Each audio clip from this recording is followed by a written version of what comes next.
coisa que você fala em análise, que é sobre a herança emocional e a herança simbólica. E, menina, tem uma parte grande da herança que a gente nem enxerga que está Sim, carregando, que está sim. herdando. Aham. Como que a gente consegue reconhecer, em algum momento da vida, a gente consegue reconhecer o que é meu, o que eu trouxe, o que eu deixei para trás? Existe a possibilidade de eu conseguir entender o que é o sujeito e o que desse sujeito é só a família? Então, o Análise é um livro que eu escrevo agora, né, que eu lanço em 25, que é autobiográfico, né? Porque eu não achei justo ficar falando. Eu escrevi porque eu precisava, afetivamente, pessoalmente, dar conta de alguns restos da família, né? Da ordem do mal-estar.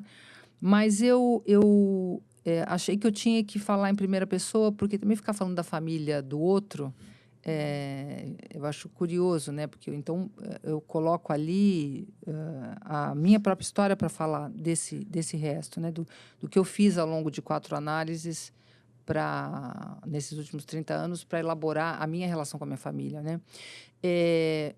Tem uma figura importante da matemática que o Lacan usa muito, mas que anterior tá no Lévi-Strauss, que é a banda de Moebius, né? Que tá até a Alicia Clark faz um jogo, que é uma banda que é uma estrutura topológica matemática na qual não tem dentro nem fora, não tem Cima nem nem cima nem baixo. embaixo, ela é uma estrutura. Então tem algo nessa relação com o outro que me funda, porque se o outro me constitui, ele está interno também, ele não está totalmente fora, né? Quer dizer, de quem que é a língua materna? Eu falo português, ela é minha, mas ela já existia antes e ela é de todo mundo, ela está dentro ou está fora, né? Então, isso nos constitui, né?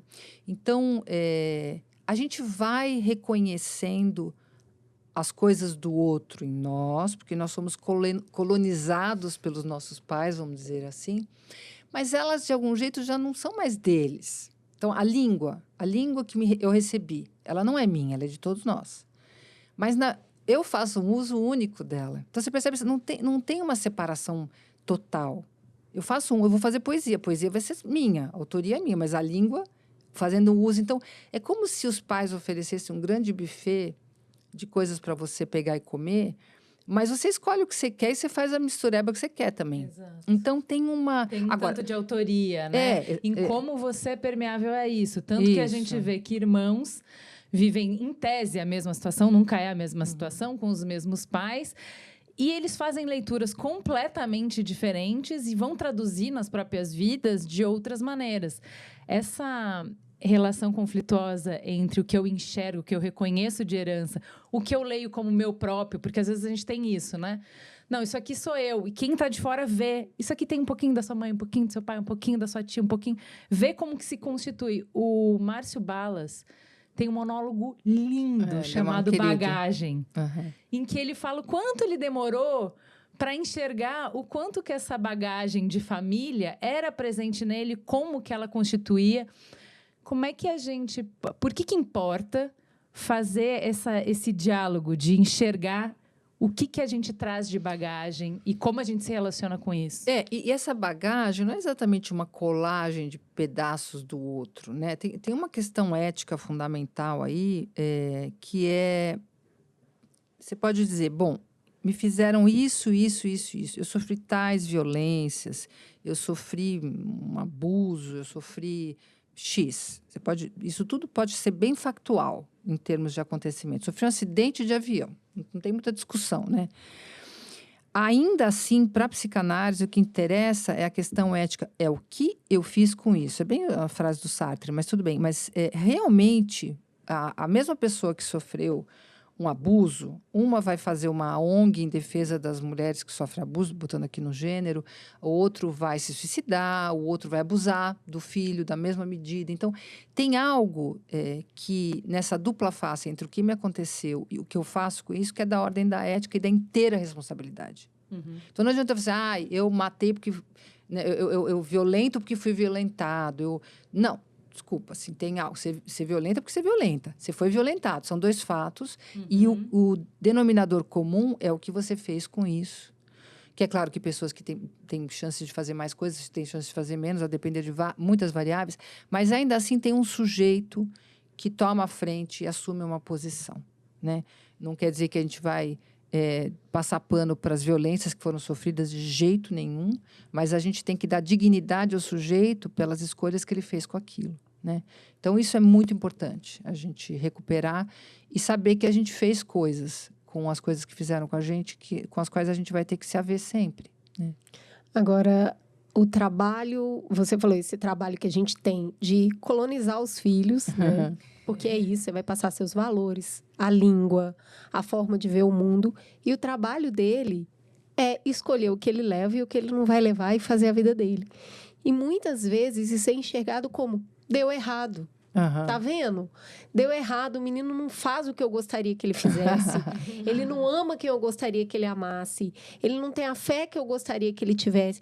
Como que a gente dá conta do contraditório, de entender que isso não é necessariamente dar certo ou errado, enxergar a prole também como um indivíduo, né, que precisa se responsabilizar, se implicar com as próprias escolhas. Como que a gente apazigua esse deu errado? Eu acho que você tem que rever seu projeto. O que você supõe que é ter filho? Porque hoje ter filho está muito... assim, a gente tem que pensar assim, que sempre a parentalidade já está dentro de uma lógica de uma época, não está solta no espaço. E a lógica hoje é muito ruim. Eu vou pagar a melhor escola bilíngue, de trilíngue, investir em tudo que eu puder oferecer para meu filho, vou matar, trabalhar, nem vou ficar com ele para oferecer essas coisas. Porque, ao final, o produto final... Lembra a lógica da empresa, né? O produto final, ele vai fazer isso, aquilo, aquele outro. O que a gente está recolhendo, na verdade, uma geração nem, que não quer nem trabalhar, nem estudar, porque está recusando esse modelo. Mas vamos lá. Então, se o teu projeto é esse, de empresa com produto... a chance de você se frustrar é enorme, né? E a chance de você ter uma criança que é meio autômata também é muito grande, né? Se o teu projeto é criar seres humanos e ver o que eles produzem de próprio, aí pode ser muito legal. Pode ser muito legal, porque aí a diferença entre o que você ofereceu, imaginando que está se oferecendo coisas éticas, de boa qualidade, um cuidado bacana, uma atenção interessante. Não estou falando de transmissão de violência, né? O que ele puder ser, vai te encantar. Mesmo que te surpreenda, né? Então, eu sou hétero e vou fazer tudo direitinho meu filho ser hétero. Tá? Mas ele não é hétero. Ele gosta de... né? Ele é bissexual, ele é assexual, enfim... Bicho, assim, entre o teu projeto e quem ele é, o que está em jogo? O que era? Era criar uma criança como você ou criar um ser humano, né?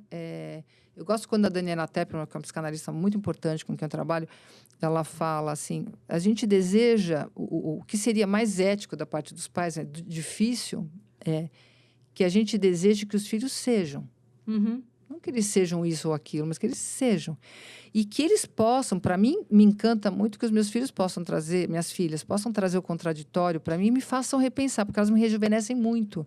Me ajudam a envelhecer menos, assim, no sentido, não do colágeno, mas se tornar menos anacrônica. Poderia, né? Cada provocação trazer um pouco... Em vez de cabelo branco... Acho justo. Se provocação trouxesse colágeno, eu tava gatinha aqui. Então, quando eles vêm, olha, eu não acredito, não professo a tua religião, eu não acredito na tua sexualidade, eu não penso no dinheiro da mesma forma, eu não penso amizade nem família do mesmo jeito. E você, às vezes, fala, nossa, mas não era isso. Era o quê, então? Né? Porque é claro tem que... muita certeza de que você tá com a resposta certa, com gabarito, para não se abalar com o que o filho traz, né? Que assim, não, vai pelo meu que eu tenho certeza. Com quem tem certeza? Não tem certeza mas como nada. é que tem certeza? Mas